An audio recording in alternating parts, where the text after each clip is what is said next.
할렐루야. 2021년 9월 14일 화요일 아침 기도회를 시작하겠습니다. 오늘도 이 귀한 하루를 주님의 은혜와 사랑의 말씀으로 묵상하고 기도함으로 복된 하루를 시작하는 우리 성도님들 되시기 바랍니다. 오늘 말씀은 갈라디아서 6장 11절부터 18절까지의 말씀입니다. 내 손으로 너희에게 이렇게 큰 글자로 쓴 것을 보라.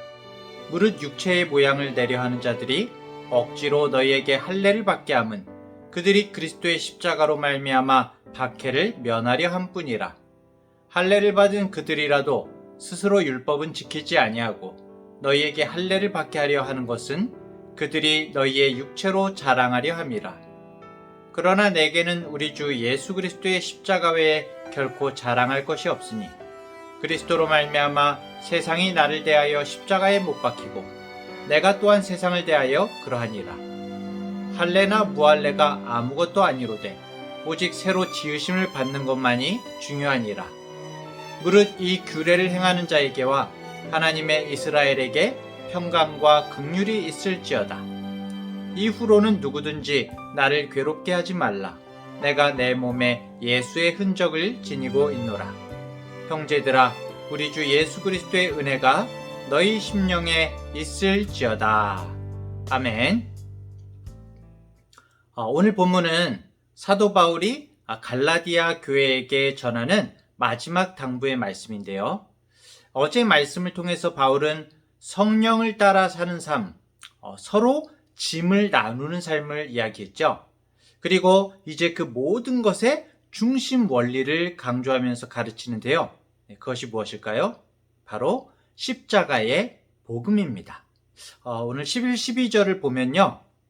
평상시에 이제 사도 바울이 하나님의 말씀을 받아서 말하고 그 내용을 이제 정선하기는 하지만은 서신서를 쓸 때에는 여러 어려움으로 인해서 아마 대신 편지를 받아 쓰는 사람이 있었던 것 같습니다. 이런 모습은 고대 사회의 관행이었습니다. 두 사람이 함께 기록함으로 어떤 정확성과 한 사람이 기록하는 것보다는 둘이 확인하면 이제 정확성이 있겠죠. 정확성과 어떤 그 적절한 표현을 사용할 수 있었기 때문에 이렇게 대필자를 뒀던 것으로 보이고요. 그런데 이 마지막 부분은 바울이 직접 적었던 겁니다. 이를테면은 자신이 불러준 글이 맞는지 확인한 후에 이게 맞다고 이제 사인을 해주고 보증을 해주는 그런 경우들이 많았는데 이번 경우에는 바울이 마지막 어디서부터인지 지금은 이제 원문이 남아있지는 않기 때문에 알 수는 없지만 어디서부터인지는 모르지만 마지막을 바울이 직접 기록을 한 거죠. 그런데 이제 외관상으로 볼 때에 바울의 글씨체가 아마 이제 그 편지를 받아 쓰는 대필자의 필체보다 좀 크게 썼나 봅니다. 그래서 바울은 이 갈라디아서의 마지막 부분을 대필자를 통하지 않고 직접 기록하면서 갈라디아 교인들을 향한 간절함을 담았다고 볼 수가 있는 것이죠. 그리고 또 여기서 보면은 이 사도 바울이 거짓 교사들이 왜 갈라디아 교인들에게 그렇게 할례를 받도록 강요를 했는지를 이제 설명을 합니다. 거짓 교사들은 사실 예수님의 복음으로 인한 어떤 우리 영의 변화, 본질적인 변화에는 관심이 없었어요.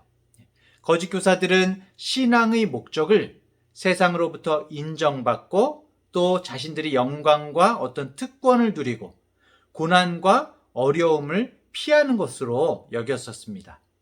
그들은 그래서 이 십자가로 인한 고난과 책임을 피했습니다. 아무래도 그 당시에 예수님을 믿는다는 것, 예수를 그리스도로 인정한다는 것에 대해서 그리고 어떤 그 십자가로 인하여서 핍박받는 부분에 대해서 자신들의 책임을 피했던 것이죠. 오직 자신들의 실천의 결과 할례를 행한 육체로 자랑거리를 삼았던 거죠. 내가 이 사람들이 다 내가 할례를 받게 한 사람들입니다 라고 이렇게 말하면서 그런 눈에 보이는 것들로 인정을 받고자 했던 것입니다. 거짓 교사들의 이런 모습과는 다르게 사도 바울은 복음으로 인한 박해를 피하지 않았죠. 그래서 온갖 어려운 고난과 우리가 성경을 통해서 정말 너무나 많이 보지 않습니까? 유대인들의 테러를 감당해내는 것입니다. 바울은 복음으로 인한 어려움을 피하지 않고 아주 담대하게 감당을 했습니다. 복음으로 인한 어려움. 오늘날에도 이 정도는 아니지만 예수님을 믿고 따르는 우리들에게 복음으로 인한 어려움이 있습니다. 또 예수님과 우리가 동행하는 그런 삶을 살아감으로써 포기해야 되는 것들이 많이 있죠. 세상의 이익들, 포기해야 되는 이익들이 있습니다. 이런 상황 속에서도 복음의 참된 능력을 경험한 그리스도인들은 정말 복음으로 인한 그 어려움이나 세상의 어떤 이익 앞에서 담대하게 자신의 신앙을 지켜내게 되죠. 그렇게 할 수 있는 이유는 무엇일까요? 복음으로부터 오는 하늘에 속한 것들이 얼마나 좋은지를 하나님께서 알려주시기 때문입니다.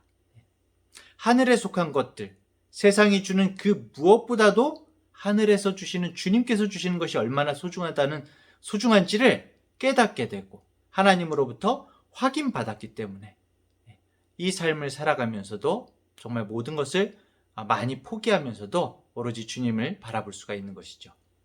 그렇기 때문에 세상은 육체로부터 오는 것을 자랑하지만 참된 그리스도인들은 하나님으로부터 온 십자가 복음만을 자랑하게 되는 것입니다. 물질과 힘을 우상시하는 이 세상을 향하여서 복음은 오직 그리스도의 십자가를 믿는 믿음만이 영원한 생명을 향한 유일한 능력이고 길이라고 말하고 있는 것입니다. 이런 복음의 담대한 선언을 세상 사람들은 싫어해요. 세상 사람들은 불쾌하게 여기고 어리석은 것으로 여깁니다. 세상이 이렇게 반응하는 이유가 뭘까요? 인간은 결국 인간 스스로를 구원하기에 한없이 나약하고 약한 존재라는 점을 복음이 지적하고 있는 거거든요. 그것을 인정하기가 싫은 겁니다. 이어지는 13절은 복음에 대한 세상의 비난이 얼마나 허망한 것인지를 설명하고 있는데요. 거짓 교사들이 율법을 강조했지만 사실 이 사람들이 어떻게 율법을 다 지키겠습니까? 그렇죠? 정작 율법을 제대로 지키지 못했습니다. 입으로만 지킨 거죠. 모든 사람은 율법 앞에서 절대적으로 부족한 존재입니다. 갈라디아 거짓 교사들의 입장에서 봤을 때 정작 자신들에게는 생명의 능력이 없고 다른 영혼을 이끌기는커녕 자신의 인생도 감당할 만한 어떤 버팀목이 없으니까 결국 거짓 복음으로 할례의식을 강조한 거죠. 할례의식을 강조하고 그 결과로 아까 전에 말씀드린 대로 내가 할례 준 사람도 이렇게 많다. 이렇게 자랑 삼아서 자신의 사역의 열매로 위안을 삼은 것입니다. 예수 그리스도의 은혜가 없는 율법은 이렇게 사람을 처량하고 허망하게 만드는 것입니다. 사람은 복음으로부터 오는 충만함과 만족함이 아니고서는 결국 이 허망함에서 벗어날 수가 없는 것입니다. 이와는 다르게 사도 바울의 자랑은 어떻습니까? 거짓 교사들의 허망한 자랑과는 완전히 달랐죠. 14절에 보면 사도 바울은 자신이 예수 그리스도의 십자가밖에는 자랑할 것이 없다고 선언하고 있습니다. 그런데 사실 바울에게 왜 자랑거리가 없겠습니까? 세상의 자랑이요. 그렇죠? 바울은 실질적인 스펙으로는 어마어마한 사람이었죠. 로마 시민이고 가말리엘 문화에 촉망받는 바리새인 지식인이었습니다. 얼마든지 자신이 원한다면은 유대 사회에서 주류 그리고 기득권으로 갑으로 살 수 있는 그런 인물이었습니다. 하지만 이제는 그 모든 조건들, 자신을 속박하던 그 모든 것으로부터 자유로운 생명을 얻게 되었다는 것을 강조하고 있는 것이죠. 이렇게 복음의 사람은 세상으로부터 오는 모든 죄와 거짓된 것으로부터 참된 자유를 얻게 되는 것입니다. 하나님을 모르는 사람들은 끊임없이 자신이 나는 하나님께 얼거매이지 않을 거야. 나는 하나님으로 속박받지 않을 거야. 그렇게 얘기하지만 자신을 붙잡아서 세상에 뭔가에 묶어요. 그래서 자신을 붙잡아서 종과 같이 묶어줄 무언가를 계속해서 세상에서 찾아서 헤맵니다. 하지만 하나님의 사람은 세상 모든 것에서 자유롭습니다. 오로지 하나님 한 분만을 붙잡고 그분만을 신뢰함으로 세상의 모든 것으로부터 담대하고 자유롭게 살게 되는 것이죠.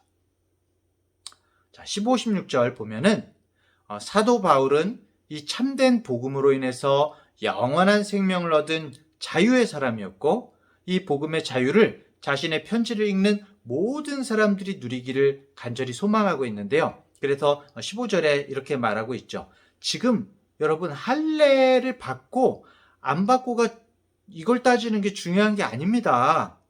예수님을 믿는 복음이 이 복음으로 말미암아서 내가 정말 새로 지음받은 존재가 되었나 안 되었나 사실은 이게 중요한 겁니다 라고 이렇게 답답한 마음으로 이게 정말 중요한 거라고 이야기를 하고 있는 것이죠. 결론적으로 사도 바울이 말하는 이 규례는 지금까지 설명한 그리스도의 십자가, 복음으로 새로운 존재가 되는 신앙을 말하고 있는 것입니다. 이것이 바로 갈라디아서 전체의 주제이기도 하죠. 사랑하는 성도 여러분, 복음은 우리에게 정말 중요한 질문을 던지고 있습니다. 어떤 질문인가 하면은 내가 진정으로 신뢰하며 의지하는 대상은 무엇인가? 라는 질문이죠. 나는 예수님의 십자가 복음을 내 삶의 참된 능력으로 붙들고 의지하면서 살아가고 있는가? 그것이 아니라면은 정말 무엇이 내 삶의 참된 원동력이고 내가 무엇을 의존하면서 살아가고 있는가? 라는 질문을 우리는 스스로에게 던져봐야 하는 것입니다. 마지막으로 17절, 18절을 보면은 바울은 자신의 몸에 예수의 흔적을 지니고 있다고 말하고 있습니다. 예수의 흔적. 이 흔적이 과연 뭘까요? 아마도 이 흔적은 구체적으로는 바울이 예수 그리스도를 전하다가 받은 고문, 매질, 투옥 이런 과정에서 생긴 여러 상처들, 상함이겠죠. 육체의 요구를 따라 세상과 타협하는, 아니 세상을 사랑하는 거짓 교사들에게는 이런 흔적이 없지만 성령을 따라서 살아왔기 때문에 십자가의 그 참된 증인의 표를 가지게 되었다고 바울은 이것이 바로 자신의 권위라고 말하고 있는 것입니다. 성도 여러분, 우리가 주님의 사람으로 살아왔다는 것을 무엇으로 보이시겠습니까? 바울은 예수의 흔적이 자신에게 있다고 말하고 있죠. 우리는 어떤 것을 보이시겠습니까? 입술의 흔적, 말로 한 거요? 재물과 권세의 흔적은 아니겠죠. 우리 몸에 있는 예수의 흔적, 즉 내 삶에 남아있는 거룩함의 흔적, 사랑의 흔적, 섬김의 흔적, 교제의 흔적. 그것이 아니면 우리가 주님께 아무것도 보일 것이 없을 것입니다. 우리가 주님을 정말 주님 손과 발에 있는 못자국으로 알아보고 옆구리의 창 자국으로 알아보는 것처럼 우리 주님도 우리에게 주님을 사랑하여서 서로 짐을 지고 말씀대로 살되 낙심하지 않고 거룩하게 살아왔던 그 흔적으로 우리 성도를 알아보겠다고 하시지 않을까요? 사랑하는 중앙대학교의 성도 여러분, 오늘도 우리 삶에 예수의 흔적을 남기는 하루가 되시길 축복합니다. 오늘의 이 말씀을 함께 듣는 우리 중앙대학교의 모든 성도들 모두의 심령 가운데에 우리 하나님께서 허락하신 예수 그리스도의 십자가의 능력과 정말 참된 자유의 은혜가 영원히 함께 하시기를 간절히 축원합니다. 제가 기도하고서 묵상하며 오늘 아침 기도하시겠습니다. 하나님 아버지, 오늘 말씀을 통하여서 예수 그리스도의 십자가의 은혜를 힘입은 우리가 나의 힘이 아닌 예수님과 동행하는 복음의 능력으로 살아야 함을 깨닫게 하심에 감사를 드립니다. 우리의 나약함과 한계를 고발하는 이 복음의 선언을 세상의 사람들은 불편해하고 꺼리지만 우리는 나 자신의 한계와 나약함을 누구보다 잘 알기에 예수님의 십자가의 복음만을 자랑합니다. 함께 기도하는 이 시간, 우리 모두에게 복음의 충만한 능력을 부어주시고 세상의 모든 거짓된 것들로부터 자유롭게 주님과 동행하게 하여 주시옵소서. 예수님의 은혜와 사랑에 감사하며 오늘 만나게 되는 나의 이웃들을 향하여, 지체들을 향하여 이 주님의 사랑을 전하는 우리 모두의 삶이 되게 하여 주시옵소서. 오로지 우리에게서 예수의 흔적만이 나타나길 원합니다. 감사드리며 예수님의 이름으로 기도합니다. 아멘.